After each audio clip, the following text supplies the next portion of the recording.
Looks like transcripts going. Cool. All right. So yeah, welcome to Search Engine Walk-In Workshop number 1 for winter, not fall, winter 2025. I'm actually going to just switch that now before we get ahead of ourselves. I've been doing that weird thing as we switch into the new year and still in fall, but not in fall. All right, so yeah, my name is Greg Bem. I'm one of the faculty librarians here at Spokane Community College. And this workshop is the first time I've ever done and it is the state of search, Google and Bing in 2025. Thank you for your patience as we go through the slides, and I hope that you find this workshop stimulating and engaging. One of the things that many of us use in our daily life is the search engine. Some of us use multiple search engines, some of us have a favorite one, and in this series we're going to be exploring search engines in the many ways they show up in the world. Today we're going to start with the 2 biggest search engines in the world, Google and Bing. So here's our agenda. We've got some learning outcomes, introductions, a Mentimeter activity, brief overview of search engines in general, what search engine technology is, and then an overview of Google and Bing. We'll go into the technology of search engines, and then we'll do a short activity on the features and functions of search engines. And we'll close with me describing the 3 additional walk-in workshops that will be happening this quarter on search engines. So let's begin with 2 basic questions. And if you want to use the chat, again, that is fine. Otherwise, we can unmute and you can share out loud. So what is your name and academic program or discipline? And why are you here today? What do you hope to learn? I'll start by just saying that my name is Greg Bem. I'm one of the faculty librarians here at the college. I've been here since 2023. And I'll kind of answer this second question as well. Why am I here today? I actually used to work before I was a librarian at a company that was specifically doing search engine optimization. And that marketing company would, with its clients, have solutions for helping the clients get their websites higher up in the search engine results, doing what is known as search engine optimization, or SEO. And so whether I like it or not, I consider myself, relatively speaking, an expert in search engine technology. And I think it's a huge part of the world today. I think it's a huge part of all of our disciplines. And I'm here today because I want to share what I know and what I care about with all of you. Would anyone like to go next, either out loud or in the chat? Feel free to unmute. I'll go next. Right. My name is Jennifer Miller. I'm the librarian in Colville at the Colville Center. I'm also considering a graduate program, so I'm hoping to be a student as well. And the reason I'm here today is because I, first of all, use search engines a lot, and I know that I don't know very much about them.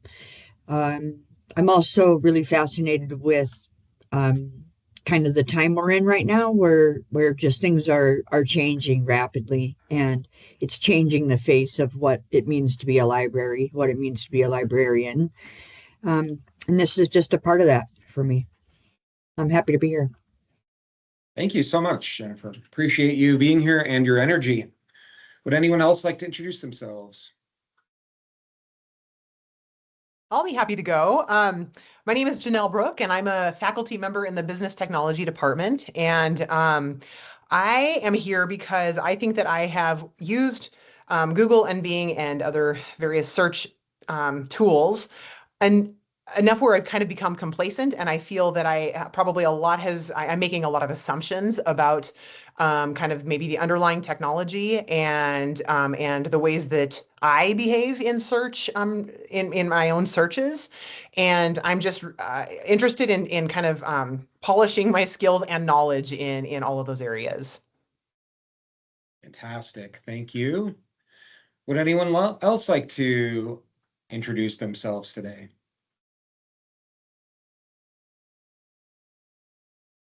Sandra, I see that you unmuted, but I am not able to hear you. So you might have a audio or mic issue if you're interested in, okay, working on your mic. We'll wait for a second, take a swig of water.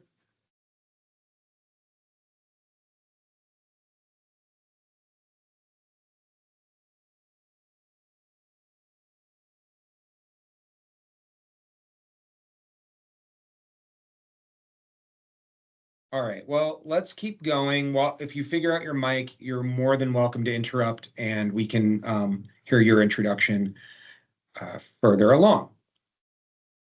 So let's jump into our activity. This is Mentimeter. If you've never used Mentimeter before, you can scan this with your QR code. I know it's really big. Or go to menti.com and then we will get a code here in a second when I have the presentation up on the screen. So if you have, wait another few seconds just to see if you all want to scan, and we'll go forward. There's only a few of us today, so let's see here. Okay. Present our Menti. Okay. So the excuse me, the code, which I should probably just type into the chat as well. Of course, there's no chat. See, some people are using it. That's great. There's no button for the chat here. The code is 24062806. So I will wait. Let's see here. I guess I cannot click on that button. See who's in the room, but that's okay. I think that means there's only one person. And I have the QR code as well. Is anyone having any issues getting into the Menti at this point? Nope, I'm in. All right, thank you. Yeah, I believe there's only you, Jennifer, you're in. So let's see. Sandra, are you able to join?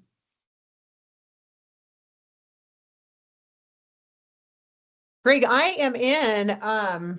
Oh, you're in as well. Okay. I am. Yeah, I see something very similar to the, your kind of splash page. Welcome to the State of Search workshop and presentation and process. Thank you. Yeah. And it looks like Sandra's working on it. Okay. And Jennifer, are you in?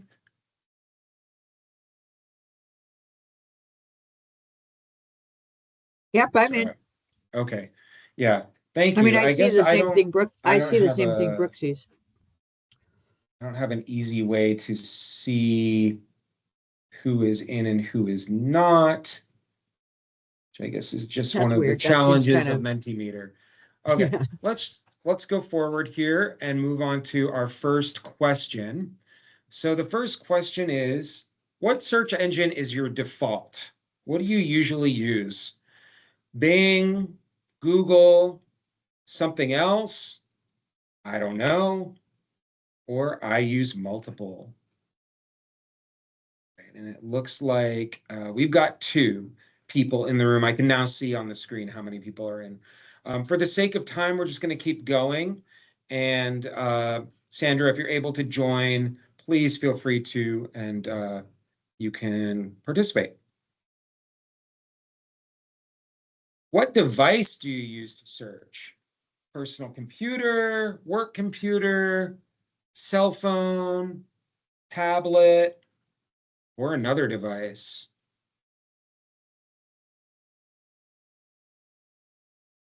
All right, I see we have one person uses a personal computer, two use work computer, two use cell phone, one use tablet. Okay. Pretty low hanging fruit here. Questions. And Shouldn't it be looks getting like us stressed out. Sarah's answering them in our chat as well. So, Oh, great. Yeah, I don't see the chat. Let's see. okay, well, I can tell you what she Okay. said. So she says she uses multiple search engines, and she uses her personal computer, work computer, a tablet, and a phone. Wow, great. Thank you. All Thanks. right, Thank next you. question. How often do you search the internet on a given day? Rarely, once or twice, 3 to 10 times, or more than 10?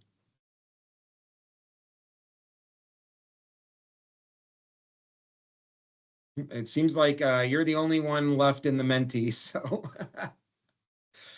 All right. Anything in the chat?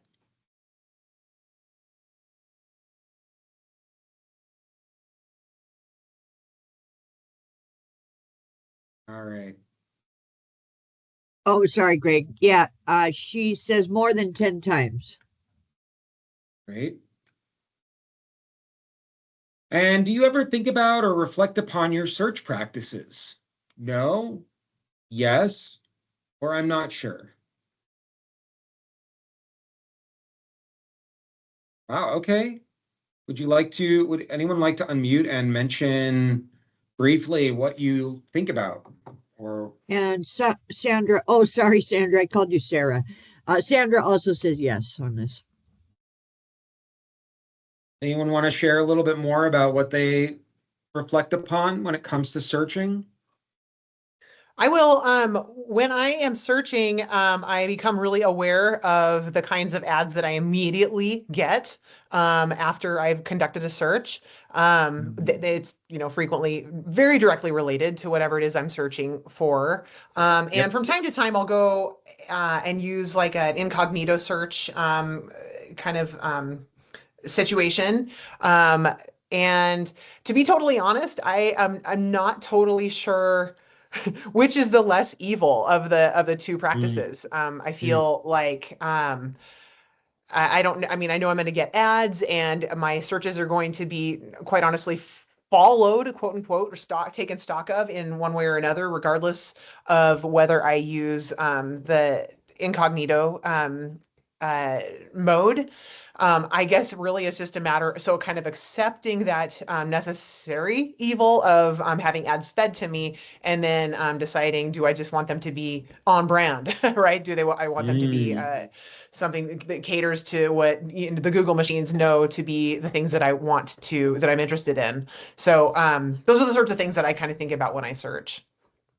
Thank you so much for that. We'll talk a little Yeah. bit more about paid search and the ads and why they exist later in the presentation, but it's great to know that you're aware of them and you're aware of some things you can do to get around them, like the incognito mode. Anyone else want to chime in? Well, so Sandra says she primarily uses private browsing mode, and I'm curious now, what is that? Yeah, that's similar to the incognito mode. Different search engines, different browsers have those options Oh. to not be tracked. And then it also prevents some of those targeted ads, some of the search history So it's like so I would be on a aspects. Google page, and then how do I use that? We can take a look later in the presentation. I can show Okay, you how you would great. do that. Yeah. Sounds good. Let's move on with this. Thank you so much, everybody. All right. Have you ever seen the AI summaries in Google search results? No, yes, or I'm not sure. Yes, and yes, Sandra says and yes. Ray. Yeah, okay. So we are aware. They're pretty visible, I would argue. All right. And then this is the fun one. What's one word you would use to describe searching the internet in 2025?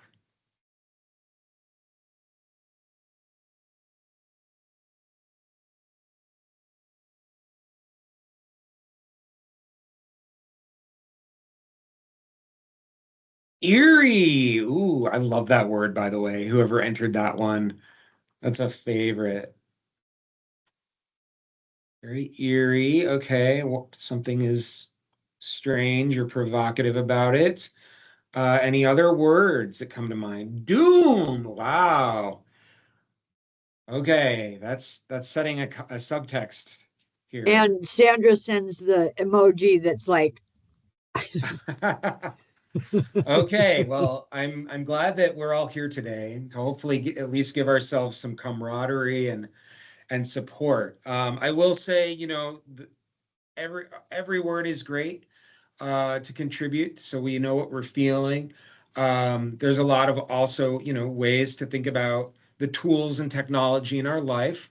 I will pause and say that, I'm not neutral per se, but I try to balance how I look at technology objectively uh, alongside all of the very real issues that we face as a result of very problematic aspects to the technology, including who's funding it, what are the goals of the corporations that are creating these tools, how do they impact our everyday life, and in some ways, how do they negatively impact our life? So, yeah, I don't project particular biases in these presentations, but I think it's important and thoughtful to recognize the emotions that we have and the very real positive and negative impacts they have on our lives.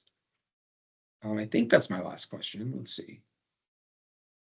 Yep. Okay, cool. Thank you for doing the Mentimeter. How did you all find it? Pretty easy to use? Okay. I liked Yeah, it. that's easy. I think it's fun to be interactive like that. When you're in a big group, it's really fun because then, like that, Oh yeah. the word cloud like happens automatically and stuff. It's pretty cool. It's a little slow with just the four of us. Yeah. It definitely is I agree, bigger or better with bigger rooms, but I'm glad that we were able to participate and we weren't all able to get in today, but it was cool to have participation in the chat as well. Okay, so how do search engines work? Here's a little bit of lecture for us today. So the first concept you need to know about are web crawlers. You might have heard of the term a crawler or a spider. That's another term, synonymous. And this is the technology that exists that is essentially algorithmic bots that go all across the internet like 24/7, and they're looking for changes to what is out there on the web. And they're following links and they're taking snapshots of the URLs and the content that's on the page. And so these are automated. They've been created by very large companies in most cases, and they've been operating in a very similar way since the beginning of the internet. And the idea is that when these crawlers go out and they take these snapshots of the web pages that are on the web, they create an index.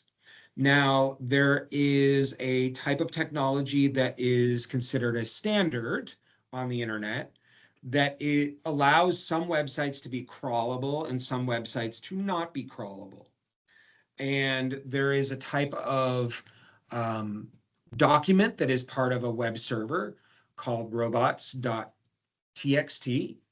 And that document that exists on most web servers tells the crawlers if that website should or should not be crawled and if those snapshots can be taken or not.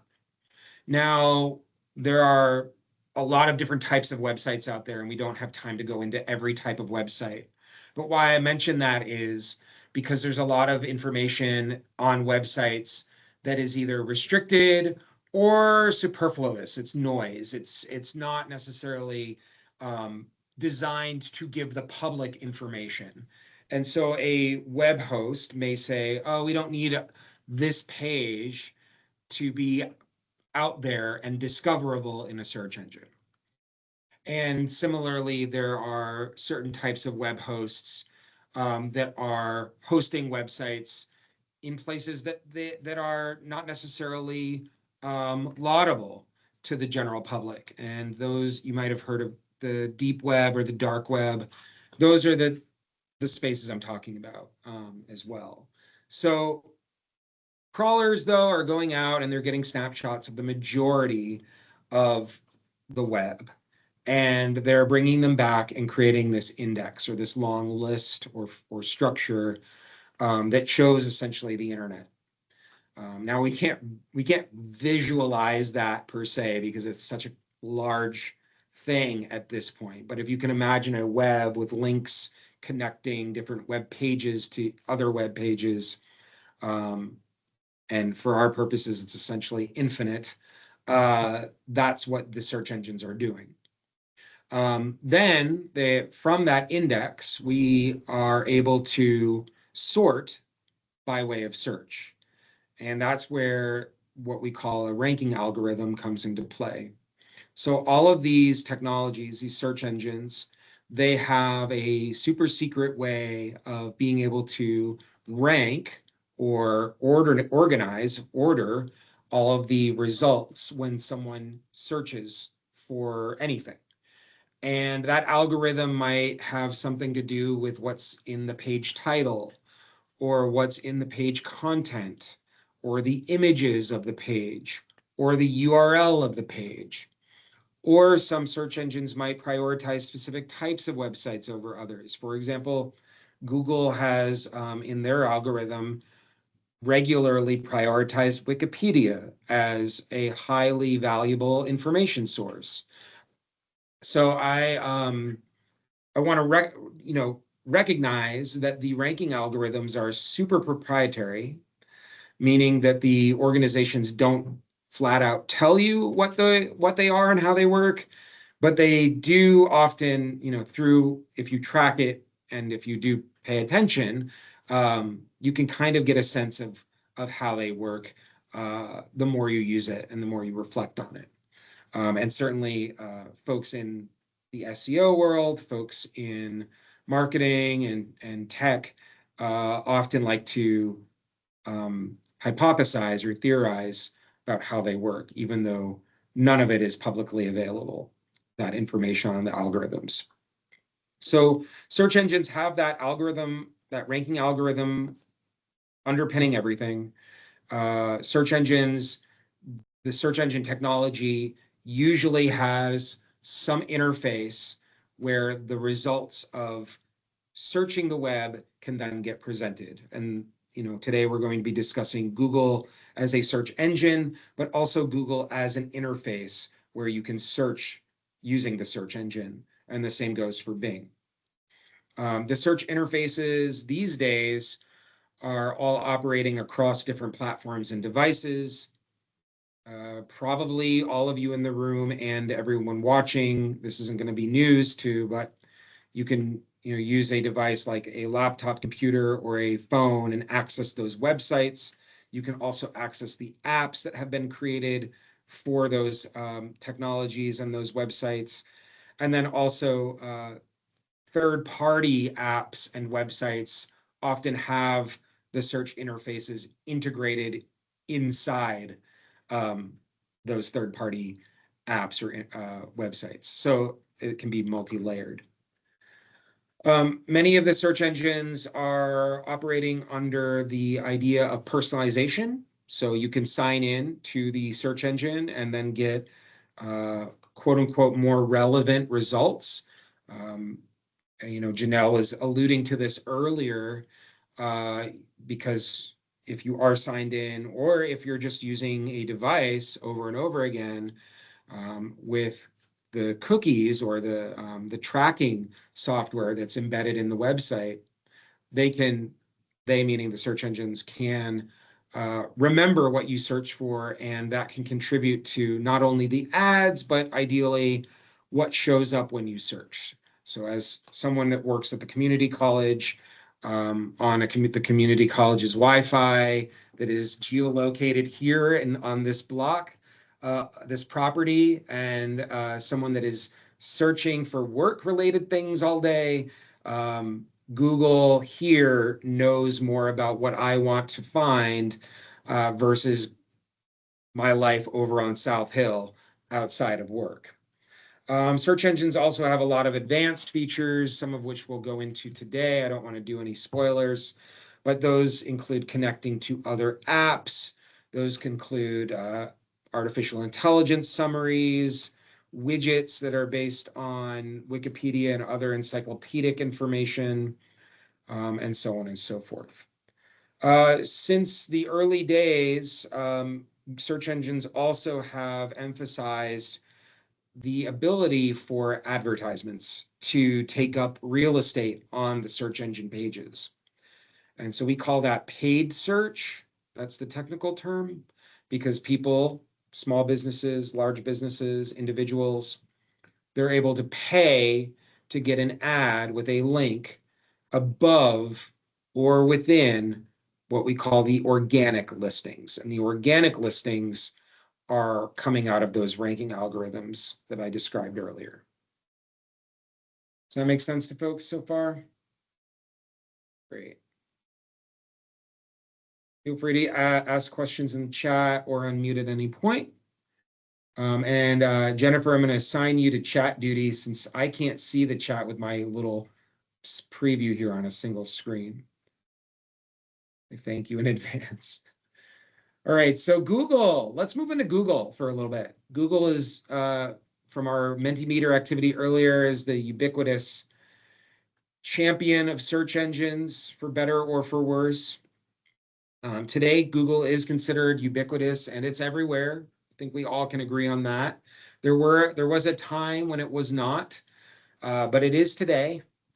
Recent conversations from the Department of Justice are concerned with Google violating antitrust laws, and essentially the DOJ has essentially described Google as a monopoly.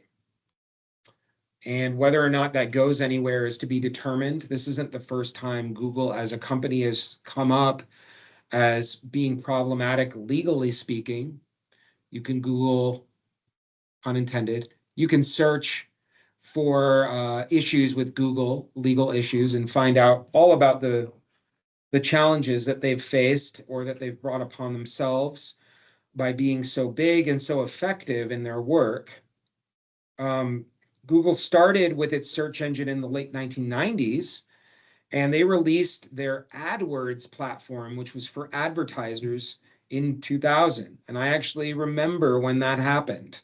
I was very young at the time, but I do remember when AdWords came out and as it slowly evolved with new versions of AdWords, which was and is the platform for individuals and businesses to pay for ads to be displayed for specific searches. Specific keywords that are searched for will get advertisements displayed in the search results. It looks a lot different now than it did back then, but the concept is still the same. Google also integrated a new type of search called image search, which I know a lot of people still use. I have even used it within the last couple of days to find images, just to find images to use for whatever reason, as well as find information by way of searching for visual information. And that came out in 2001. They had a news search platform, which is still quite popular, has its own app, and that came out in 2002. And the Chrome browser, which is based on but goes beyond the search engine itself, that came out in 2008, believe it or not. And now it is the default browser for gazillions and gazillions of people. There are connections to Android. So believe it or not, Google did not create Android. Some of you may have thought that, but they actually did not create it, but they did acquire Android in 2005. And if you were around and, thinking about the cell phone world back then, those first Android phones that came out, some people called them Google phones because they had a lot of Google technology built in. One of the major ones being Google Maps, but that's a whole nother topic. Since those phones, we have seen the ever ubiquitous Pixel phones. My mother just announced that she just got the new Pixel phone. My partner has a Pixel phone. Many of my friends have them. If we look at the top phones in the United States, Pixel certainly is one of the most popular after the iPhone and the Samsung Galaxy phones. There's also the Pixel tablets. These phones, are also similar to Chrome and the Chromebooks, which I mentioned in the last bullet point, built on the Google search engine, the Google web browser, Chrome, and of course, all of the other apps that exist that, are the suite, the Google suite, the Google collection of services and products. It I'm seems not like going to ask everyone Chromebooks what. are in schools as well, in classrooms. Absolutely, yeah. That was one of the ways that they became so popular, and continue to be popular, is they're often used in education. They're very low cost, so they have high distribution value. Nice. Let's see. I was going to just tell you that Janelle said gazillions equals a real number. Yes, absolutely. If I had had more time to create this presentation, I could provide some of those stats. There is the concept of market share with all of this, and we'll look at market share in a bit. But each one of these points, you can look up and see the percentages at any given time, or estimated percentages of all of these different technologies and how prevalent they are. But no spoilers, because I do want to show you the stat on Google versus Bing here in a minute. Or it's on the slide, but we'll get to it. So Bing has historically been the second most used search engine since its release in 2009. Created by Microsoft and built out of several other search engines, or two other search engines that Microsoft had created originally. It was early on described as a decision engine. So not just a search engine, but, I'm going to decide on something, whether that's through shopping, or whether that's through the news, or whether that's through finding any old website with a typical keyword search. Bing is interesting because it seems to show up in all these interesting places. One is probably most obvious. It's not listed here on the slide, but in Windows. When you use Windows, if you have the default web browser, which used to be Internet Explorer and is now Edge, what do you think the default search engine is? It's going to be Bing, which makes sense because it's a Microsoft product within a Microsoft product. But it shows up with other things in our lives. So in 2009, another popular search engine from days of yore, Yahoo. Yahoo decided to start getting powered by Bing. So Yahoo would use the search engine, crawler technology, index technology, and ranking algorithms within its interface, which I think is interesting. And in 2010, there was a partnership with Facebook to power Facebook's search engine. And here's a interesting caveat if you're curious.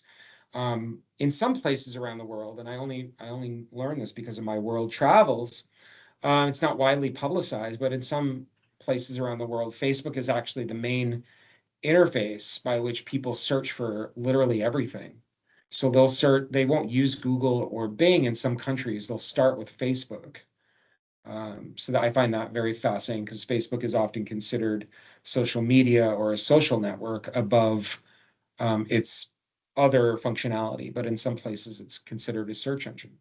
Hey, Greg, do you have a sense of why that is?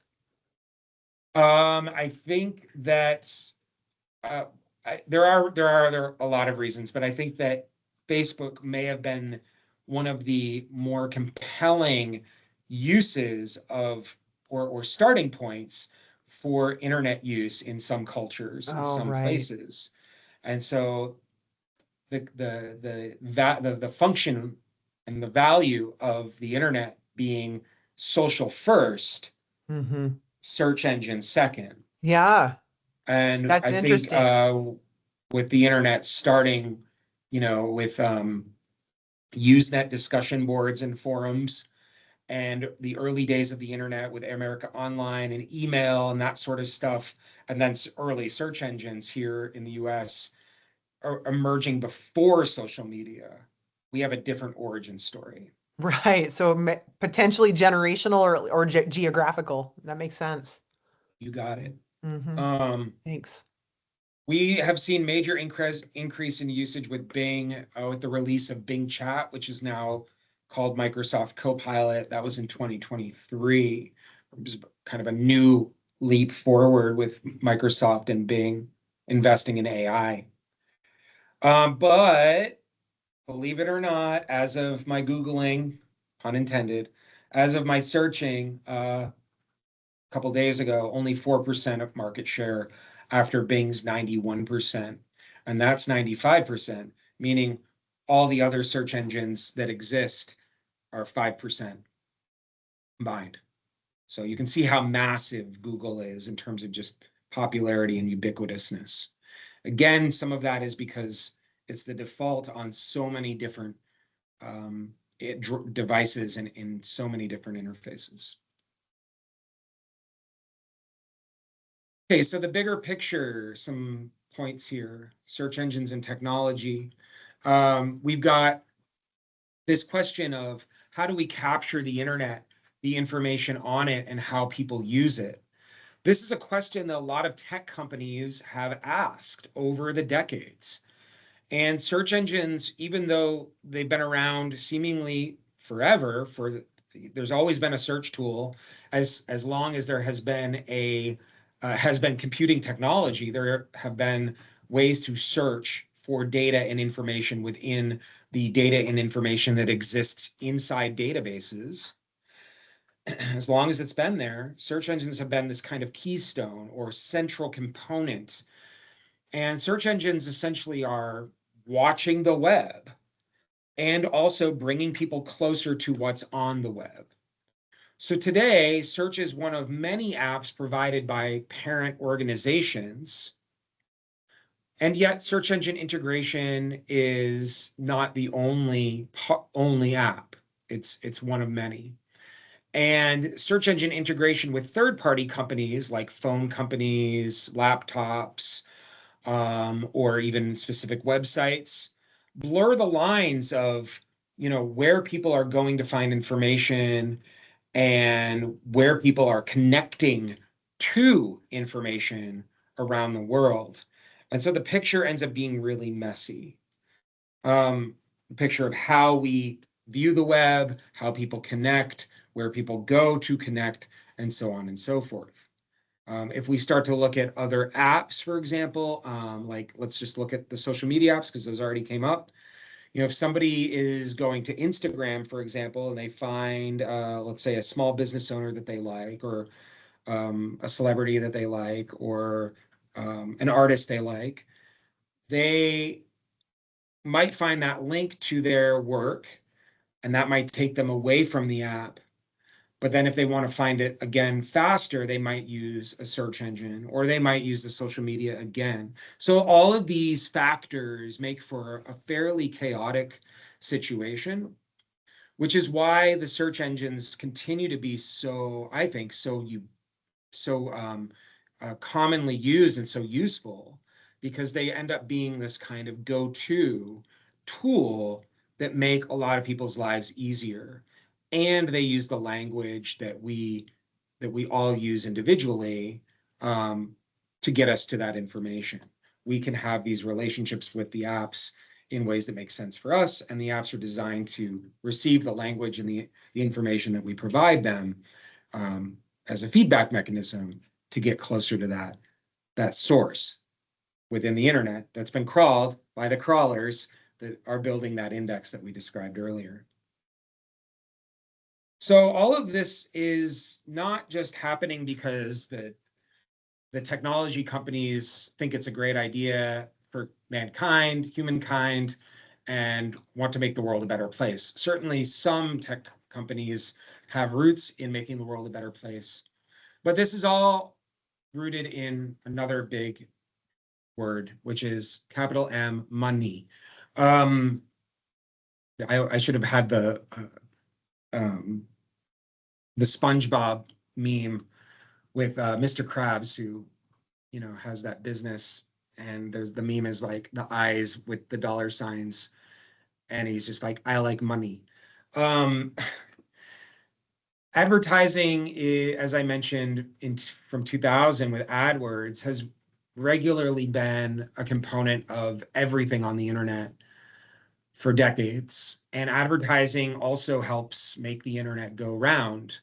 A lot of the costs involved with the technology that started off with the search engines, but as we saw, has grown exponentially with other apps and other services, and just these corporations becoming so large, there is the cost involved, the cost component.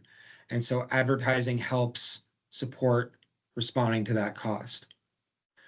And yet, obviously, some of us do not like the ads. We do not appreciate them. They're problematic. And so there are ways to get around them. We'll cover that in a future workshop. So the corporations are profiting off of the search engines. They're also covering costs with the ads, and we call this paid search. One of the problems is that it's a prioritized space. It's usually above the organic listings, as I mentioned earlier.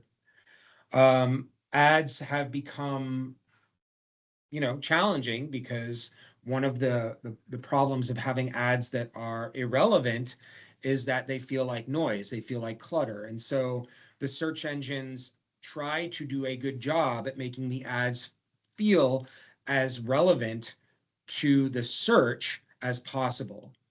And so, as was mentioned earlier, the ad system, the system by which the search engines bring in the paid ads and make them feel relevant, or they have to be relevant, is by way of matching the content of the ad to the search that's being done, right? You search for a plumber, you don't want ads that are about a landscaper, you want ads that are about a plumber. So there's that direct keyword relevancy.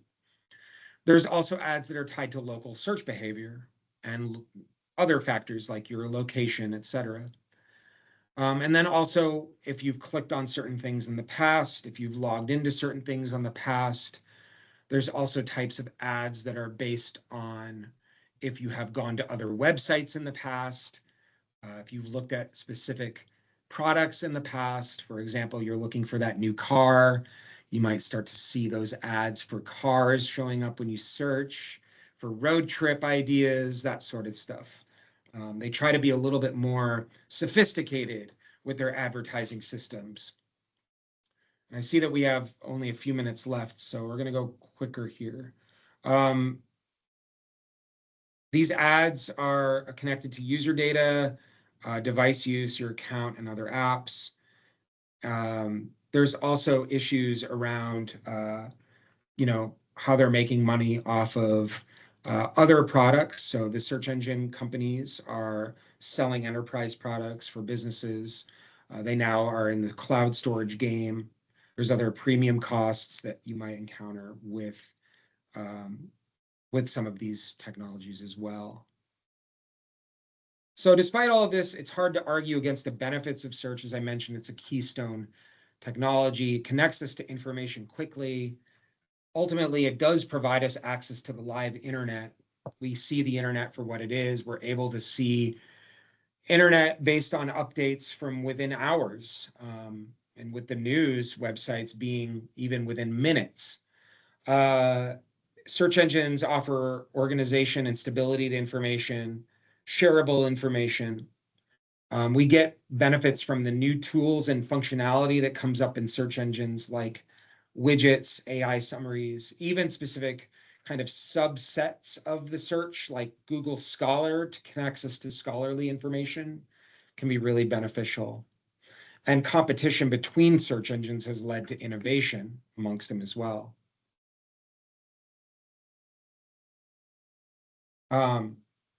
So yeah, I'm going to actually ask if anyone wants to chime in. we don't really have time to break out and do this activity. But I want to ask you if there's anything you want to highlight as an individual user of a search engine that you appreciate or find interesting. So that could be the AI summaries, that could be some of the widgets that show up. Is there anything that you've noticed within the past few days or within the last week that comes up in the search engines that you use that you'd like to share with the group today?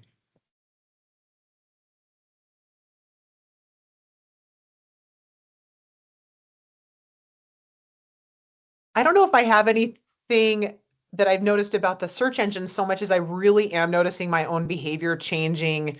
And I know that website owners are going to hate this part, but I find that when I conduct an internet search, like a Google search, let's just call it what it is. I find that I find myself being actually disappointed when I don't get the AI blurb at the top of my search engine results.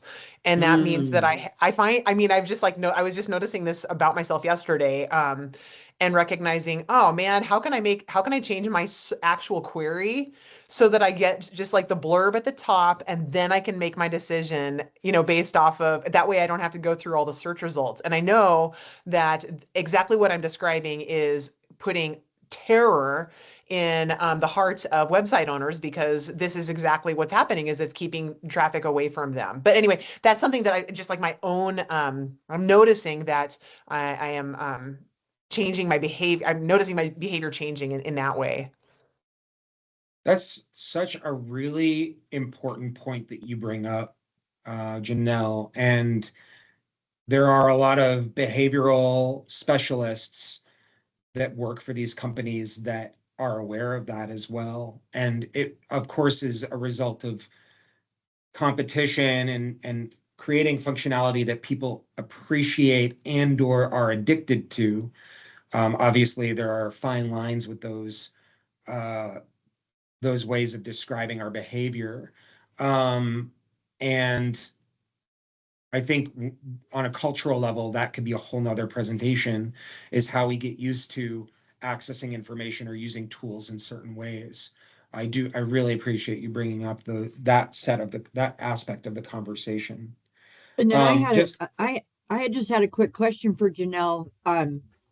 Just with what she said, I was curious, Janelle.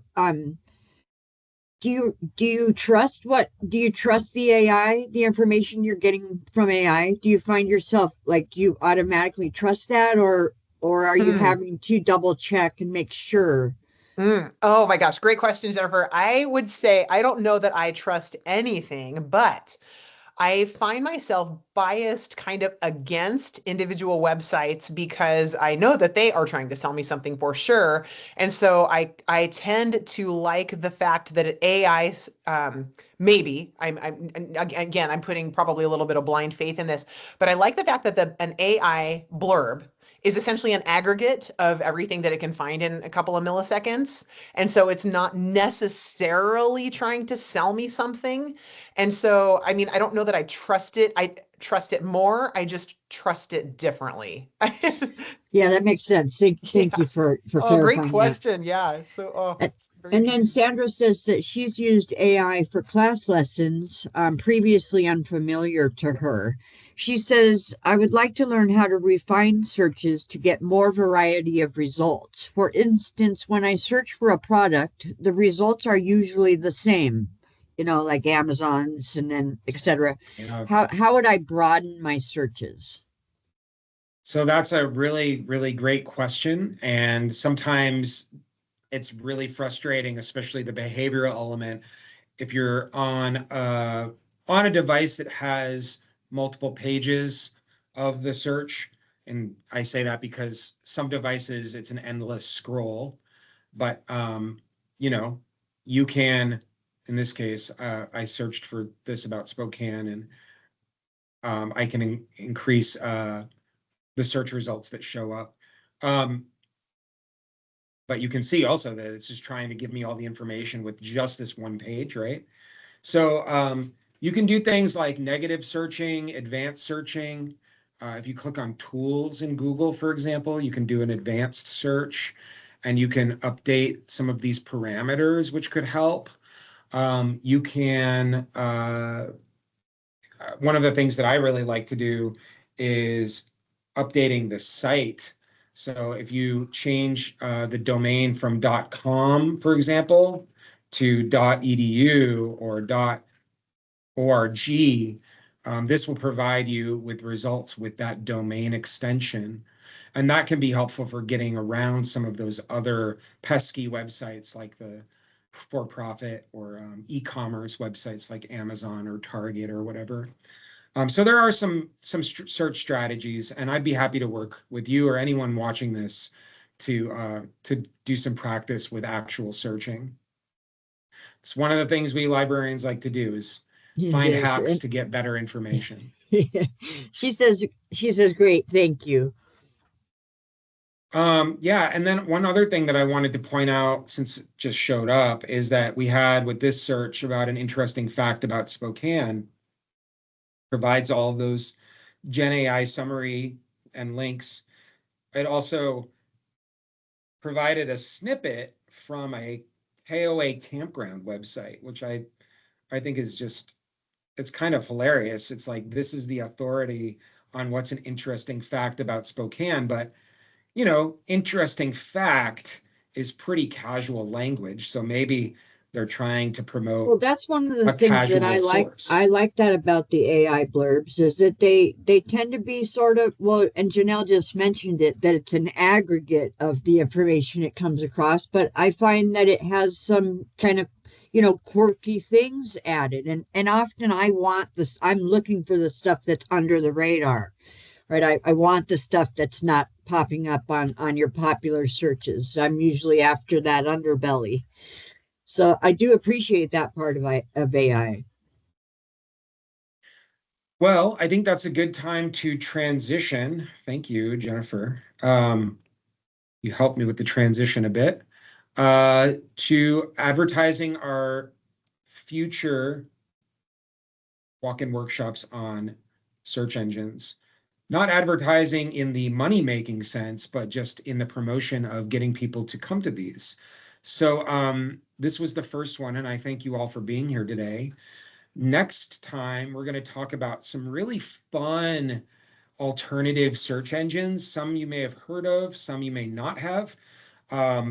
Specifically DuckDuckGo, Quant, Brave, Ecosia, Presearch, and Openverse. All of these are designed by very small tech companies as a way to counter the big guns that we talked about today. And they all feature some really interesting functionality focused on privacy, sustainability, and on and on. So I think you might find these really fascinating, and maybe even they might even take the spotlight after you learn a bit more about them.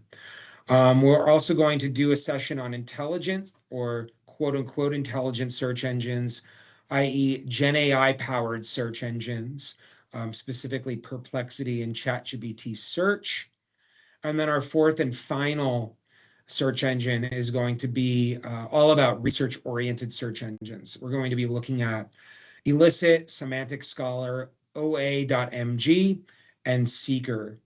So if you're interested in learning more about search and getting a little bit beyond what we already know, which is Google and Bing, into some of the other areas, please show up, and we'll see you next time. Thanks a lot, Thanks, Greg. This Greg. has been very interesting. Absolutely. Good to see you, It was Jennifer. fun. You as Sandra, well, you Janelle. too. Have a good Appreciate you all day. everybody. for being here. Oh, Thank absolutely. you. Thank you.